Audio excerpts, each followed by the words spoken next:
Welcome to Sales Accelerators, Winning Strategies for Financial Professionals, an educational webinar series that explores the latest tools and concepts to help boost your sales performance and drive business growth.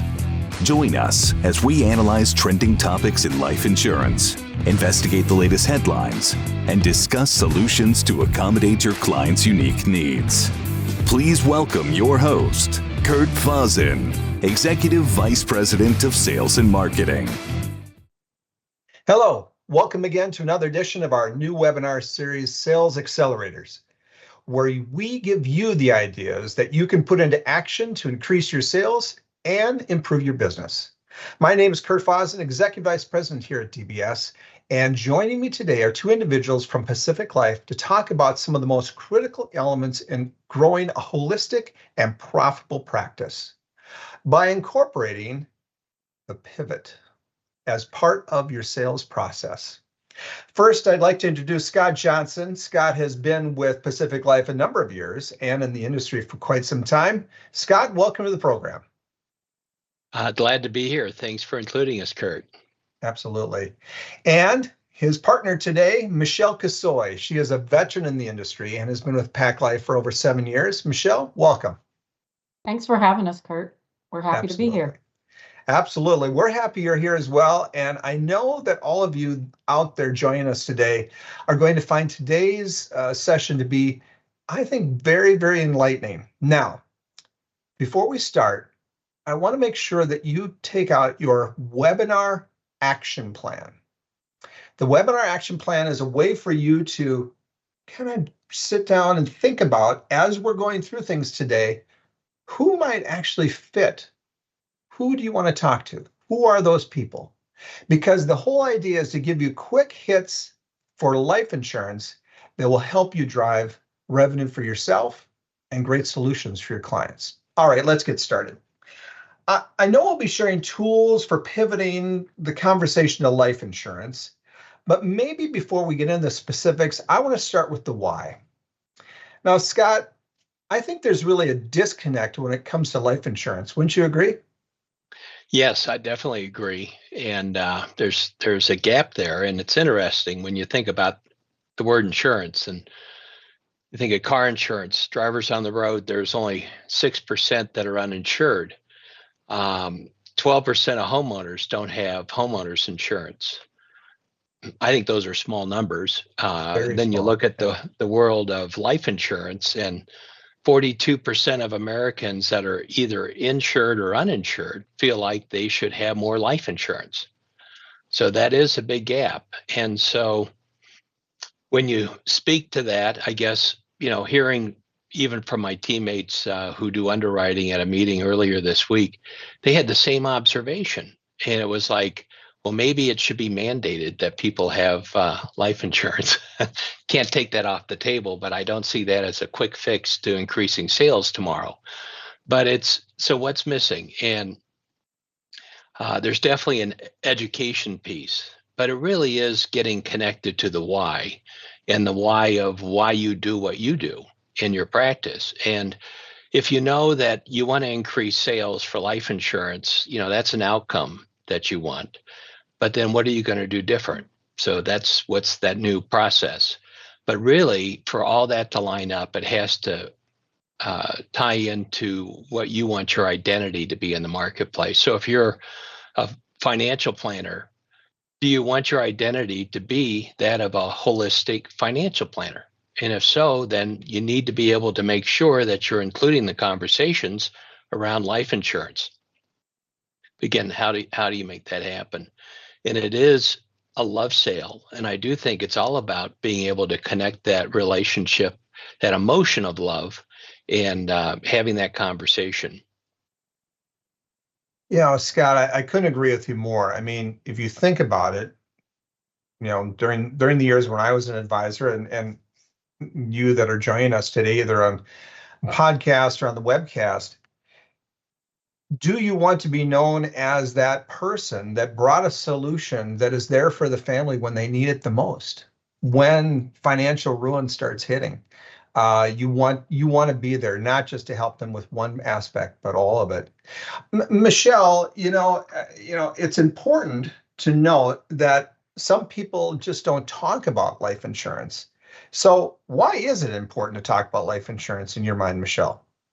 Well, to piggyback a little bit on what Scott said, right? It is a foundational piece of everyone's financial plan, right? The base, the bottom, and it can help you deepen your client relationship. So that's obviously a good reason why. But I just finished reading, it just came out about a week and a half ago, the 2024 Life Insurance Barometer Study that is put out by Life Happens as well as LIMRA. Mm-hmm. And, again, to Scott's point, right? How many people don't have life insurance? It's still today a staggering number of $12 trillion opportunity, and 102 million American adults have a life insurance need. And of that 102 million, 75 million are non-owners of life insurance. And Wow. the other amount that's remaining, the 27 million, admit that they need more life insurance. So bringing up the conversation is absolutely important. And I'm certain that most of your clients will be happy that you brought it up. No question. Those are staggering numbers.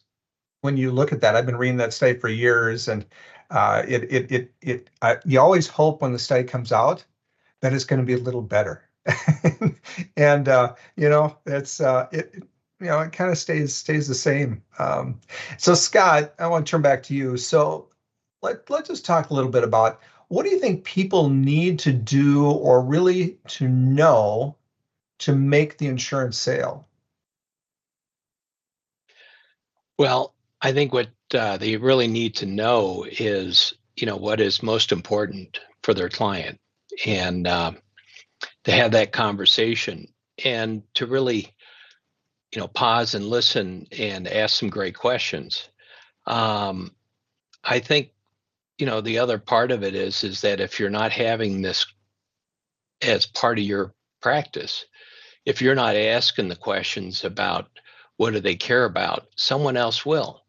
Right. And Michelle does a great job in an article that she wrote on this topic about how to have this pivot within your practice, whether you're a financial planner or a property and casualty agent, is create a pivot statement so that you now can connect and have this conversation. And I think even a bigger problem is if you don't have the conversation and the competition doesn't have the conversation, maybe someone you care about ends up having something happen and they're not covered. So there's an awful lot to this.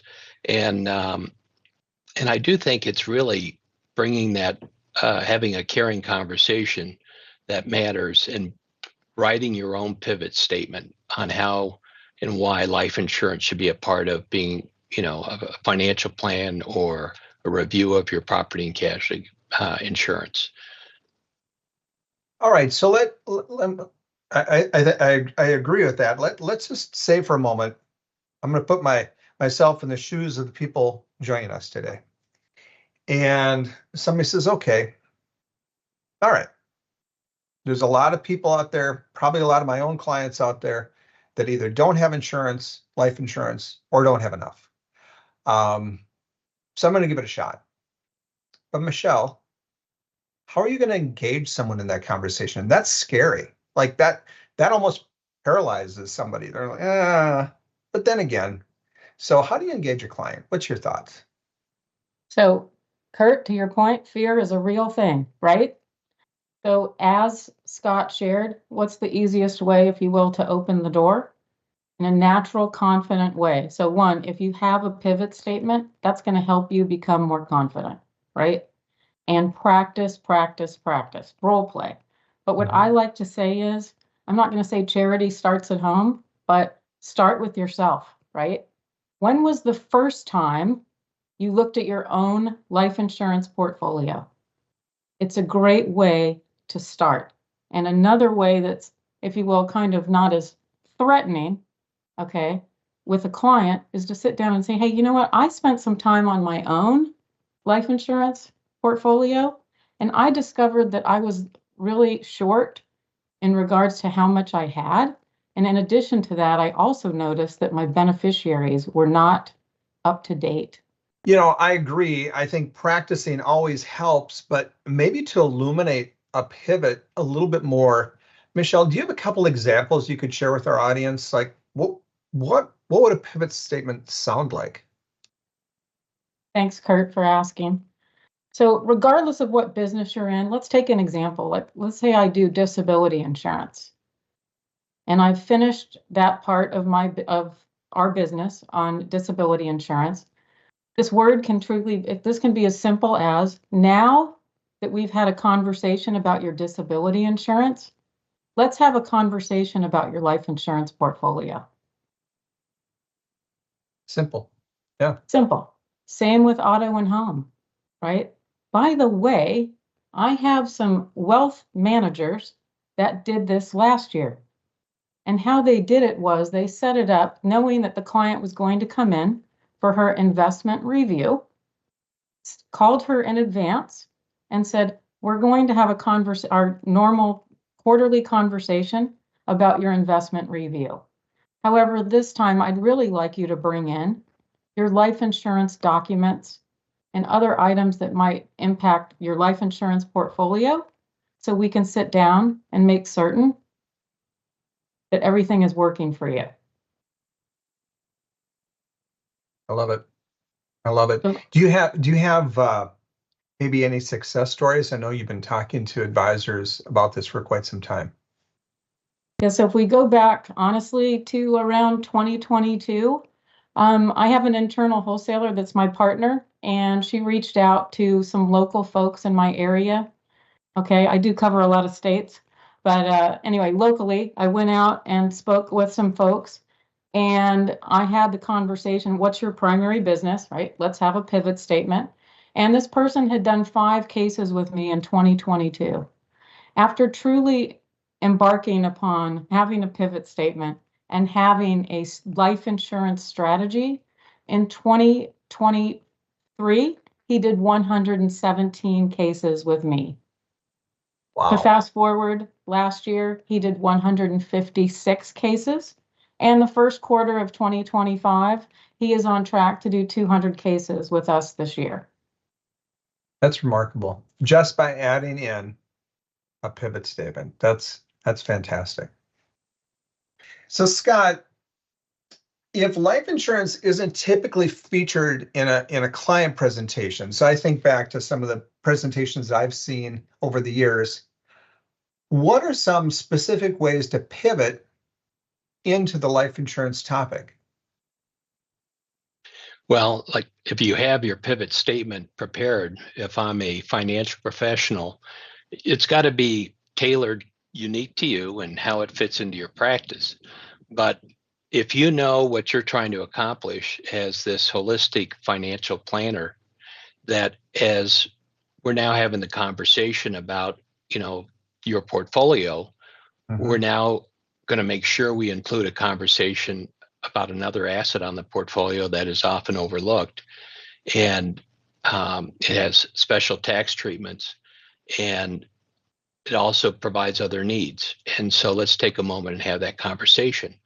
It's just a way to remind yourself to do your best work with that client by having that pivot statement, and it becomes a part of your practice, part of your process. Now, some advisors, their definition of a pivot statement is really more of a question that checks a box, which says, you don't want to buy any life insurance today, do you? Yeah, that doesn't work. Well, let's see. I just brought it up. I can check it off the list, but there's no conviction, there's no care, there's no discovery, and it's checking a box. So you don't want to just check a box. You want to make sure that it's truly included. And I think the other thing that is really important is that if you have this process set up, there's also some fear that comes with the financial professional, that they are putting themselves at risk of having a conversation that might make their client feel uncomfortable or take them down a path where they find out they're uninsurable. So they think, well, I'm running out of time. I'm going to ask this question next meeting. And to make sure that there's enough time, and that if that voice of fear starts to step in, realize that if you're not having this conversation, probably no one else is. You can make a difference in this person's life by having it. And by the way, as a financial professional, this is a relationship business. The financial professional who can have this type of an in-depth conversation about what their clients care the most about, what they love the most, who they love the most, suddenly they're having a conversation that no one else is having. And if they'll ask the questions and give the client enough time to be thoughtful and to respond, not to interrupt, when they go deep, you have now connected with them at a level no one else has. And you will have a great client. And the other is to say, let's say we fast forward and they go into underwriting, they become uninsurable, or we can't get coverage. Are you at risk of losing that client? Yes. Would it be appropriate to share that as we go down this path, this is one of the very few places you'll put your money where you have to be healthy to take advantage of it. So to manage your expectation, we're going to do this very professionally in a great way. But some others in our business aren't willing to take the risk of having this conversation because they might lose you as a client. But I'm willing to take that risk because the fact of you not having coverage, to me, is a bigger risk. So that kind of conviction will help you change lives. And I think it's a really important part of what we do. I love that. I love that conviction. And you know what I would say too, kind of the 1-2 punch with Pacific Life working with DBS, we have a whole underwriting team here at DBS that will work on behalf of you and your client to help ensure that Pacific Life sees the risk from the best possible light as they're looking at assessing it. So I think that's a great statement. Now, all right, so Michelle, now everybody's doing the nod. They're like, okay, yep. And I got my client. My client's interested too now, right? Now what? Now what? What questions do you think they should, if you were doing this, what questions do you suggest that they would use? There's a lot of key questions in that article that I wrote. However, some great questions are, how would your family deal with the loss of your income? If you happen to be a property and casualty person and you want to have the conversation and say something along the lines of, I know we just insured your home for X amount. I'm not going to say what the amount is because, everybody lives different spots in the country, right? If you want to insure your home for X amount, would you want your house to be paid for if there was an unexpected event? You can talk about the children. I spend a lot of advisors I don't want to use the word excited, but for lack of a better word, they're really interested in having the conversation with their clients about insuring the entire family and guaranteeing insurability. Because candidly, you can't put a price on guaranteed insurability. And things happen, right? I've walked into an advisor's office before and we were having a conversation about the child term rider. And he said, hey, I have a question. My daughter at age 8, she's now 11, she was diagnosed with juvenile 1 diabetes. Can she get the child term rider? Well, the answer is, unfortunately, she cannot. She has to have 8 years of stability, and then she can apply for one of our permanent products. And she'll be highly table rated, around table 6 to 8. But more importantly, again, if you have the ability to add your children, if their age is 15 days to 18 years old, and if they're healthy, right, then again, guaranteeing that insurability. That's key. That's key because you never know. You don't know what tomorrow brings. And so, Scott, do you think that in your experience, Does this type of strategy, does it work for just about any type of sale, or would this be limited to only one avenue here? No, it works for any type of life insurance sale. That's what was so amazing about the article that Michelle wrote. It's such a great read. It talks about the need for life insurance, and yet the world that Michelle deals in is our promised term. And it's the easy way to get coverage in place. You can get a lot of coverage in place for very little money.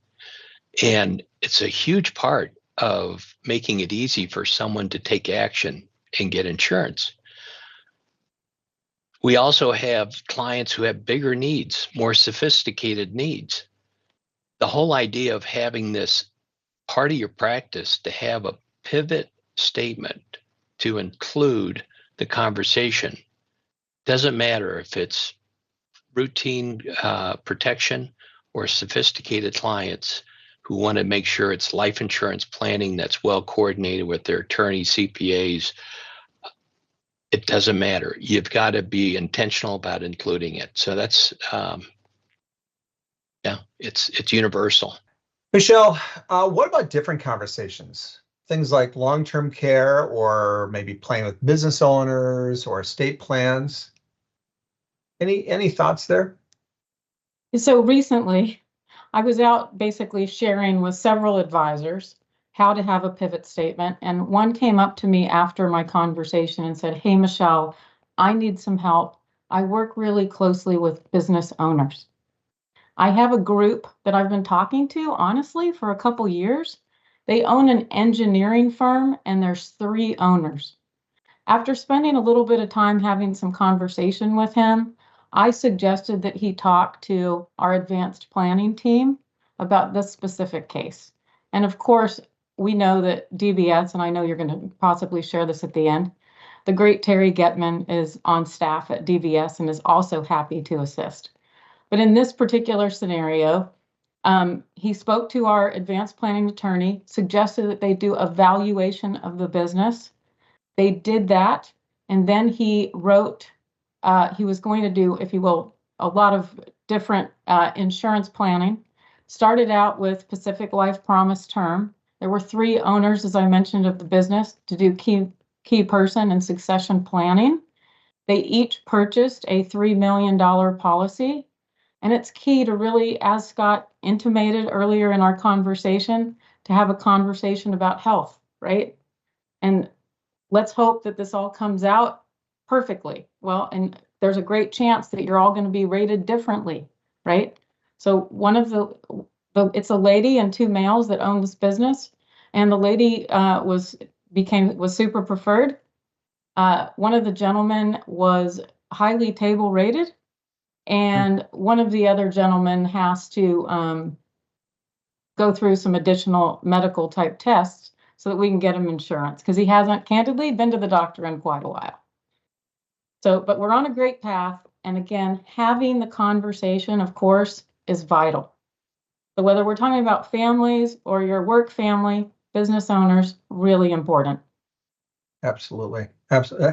Hey, congratulations. I know you shared that with me before, but I wanted others to hear the success that Pacific Life has had when you've had discussions with people and talking to them about doing a pivot statement and how it really transforms their business to have that holistic approach.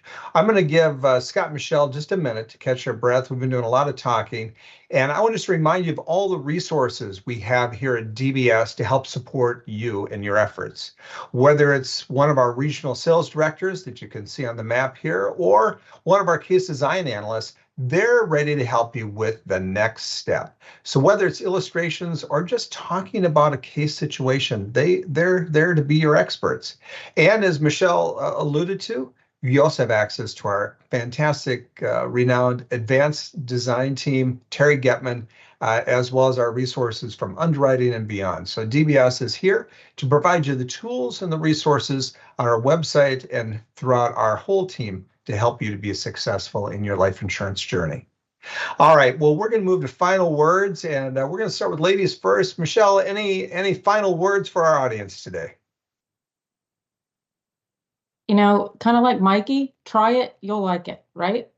Give it a shot, have a track to run on, look at your own family, do your own policy review, and I would say check your beneficiaries. You might discover something that's enlightening. Great. Thank you, Michelle. Scott, final words from you, sir. Well, first, the practice of gratitude, grateful for our relationship with DBS. I'm grateful for my relationship with my teammate, Michelle. And I'm grateful for the relationships we have with our financial professionals and their clients. I hear over and over again that the life insurance business is a relationship business.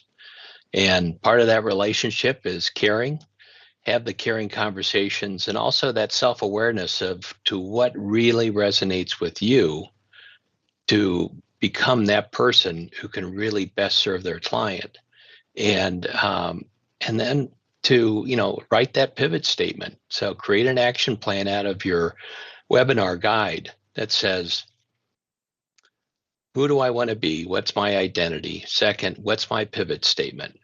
And then third, identify some people that you want to have that conversation with. You can even do some role playing to get comfortable with it. And then it's mileage, doing it over and over and over again in a way that's fresh and that shows you care. Well said. Well said. And Scott, Michelle, thank you both for being here today. It was an enlightening conversation, and I hope that each one of you take a moment to truly put into action what you've heard today. Take your webinar action plan, put it together, and let's see what we can do to help you make a difference for so many people. We hope that your sales continue to accelerate, and we hope to see you back here again real soon. Take care, everyone. Be well, stay safe.